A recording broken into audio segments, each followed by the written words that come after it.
Welcome back. We're discussing Chechnya's fragile peace that many believe has come at a price. Critics say that President Ramzan Kadyrov has established a totalitarian fiefdom with Moscow's backing, and human rights groups accuse him of brutally suppressing dissent, warning that his methods could push Chechnya into another conflict.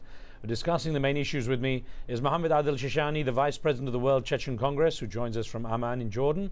From Hartford in the US is Professor Emma Gilligan of the University of Connecticut, where she specializes in Soviet history, human rights and genocide. And from London we have Lord Frank Judd, the former Council of Europe Rapporteur for Chechnya, who just visited the region recently. And Frank Judd, Lord Judd, I get back to you, sir, with the response to Oleg, our caller just before the break, who said that he feels that you're not understanding Russian culture and Russian nature, and in trying to and basically trying to impose a Western style of democracy and rule onto Chechnya. But this is why I wanted to meet the president and discuss this with him. It's not about Western values. It's about what is essential to build a stable, secure society.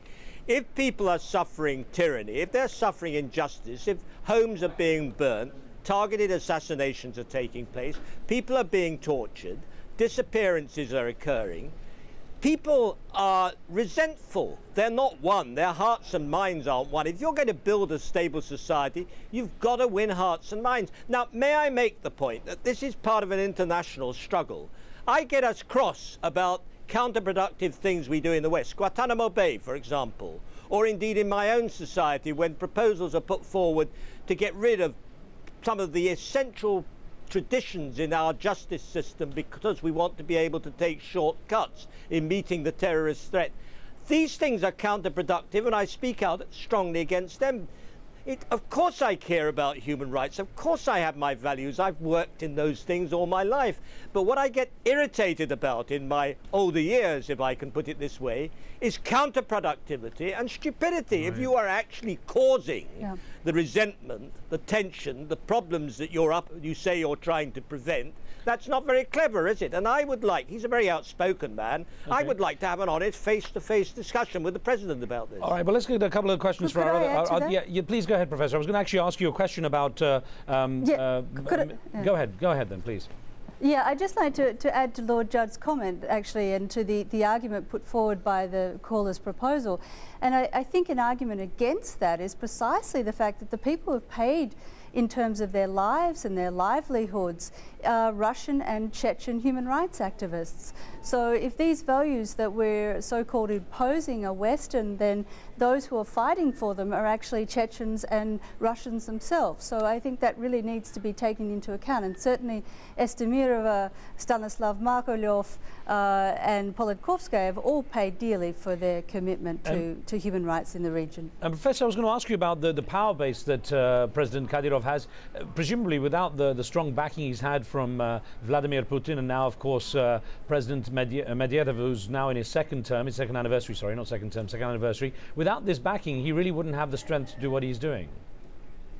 No, I think that's definitely true, and I think that we saw in the interim period between the First and the Second War that there really wasn't a great deal of budgetary support towards the Maskhadov government, and therefore I think that did help lead to the collapse of the state as well as the divisions within the movement. Now, I think Putin's personal support for Kadyrov has been extremely important in building up that infrastructure that Lord Judd was talking about. I think what has changed since the attack in Ingushetia last year is that I don't think Medvedev is quite as likes Kadyrov perhaps in the same way that Putin did, and I think this is evidenced by the fact that he didn't visit him when he went down to the Northern Caucasus last year, and also he is now, and I'm very optimistic about this, is talking to the President of the World Bank about economic development in the region, and I think that's extremely important. Neil in Jordan has been waiting very patiently. Neil, thank you very much. What would you like to ask? Oh, thanks for allowing me to be involved in your show. Pleasure. I was just wondering, Lord Judge, about the absence of the world community and the condemnation from the Security Council. Where's the United Nations from all this human rights violations? Well, how come we don't hear about United Nations coming in and coming up with resolutions Neil, let me put that first actually to Mohammed Shishani first. Sir, Mr. Shishani, first of all, what, in terms of the presence of the international community and the attention the international community has given to the issue of Chechnya, what's missing? Why has it been relatively absent? The main problem has been, in fact, self-interest of the Western governments, including the USA.